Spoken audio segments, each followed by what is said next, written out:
அப்பாவுக்கு ஒரு பெண் குழந்தை பிறந்தது. அது முதல் அந்த அப்பாவுக்கு அந்த குழந்தை தான் உலகம். மற்ற சாதாரண குழந்தைகள் வாழ்வது போல, ஆசைப்பட்டதை அடைவது போல தன் மகளும் ஆசைப்பட்டது. அடைய வைப்பதே தன் லட்சியம் என வாழ்கிறார் அந்த தந்தை.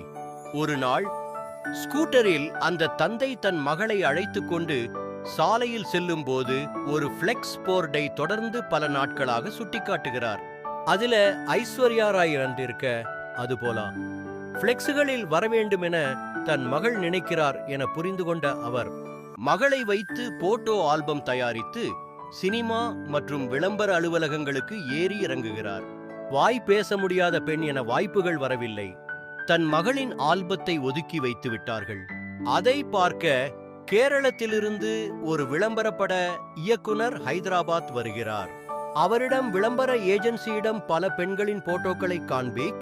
இதை அறிந்து மனம் வருந்திய அவர் அந்த கேரள இயக்குனர் கார் ஏறப்போகும் பார்க்கிங்குக்கு ஓடிச் சென்று நாத்தழுதழுக்க தன் மகளின் போட்டோக்களை ஏஜென்சி காட்டவில்லை என்றும் தயவு செய்து பார்க்க வேண்டும் என்றும் கேட்கவோ முடியாது என்றும் சொல்லி கலங்க தந்தையின் எமோஷனலுக்காக போட்டோக்களை பெற்றுக்கொண்டு வந்து விடுகிறார் அவர். சசிகுமாரும் புதுமுகங்களை தேடி எர்ணாகுளம் வர அவரிடம் போட்டோக்களையும் தந்தையின் கலக்கத்தை சொல்ல போன் கால் ஹைதராபாத்துக்கு போகிறது. அப்போது வந்து இறங்கிய பெண்தான் நடிகை அபிநயா. போட்டோ மற்றும் டெஸ்ட் ஷூட்டில் பாஸ் ஆகி அவர் குறைபாடுகள் எதுவுமே தெரியாதவாறு நடிப்பில் அசத்த படம் வெளியாகி பெருவெற்றி பெறுகிறது.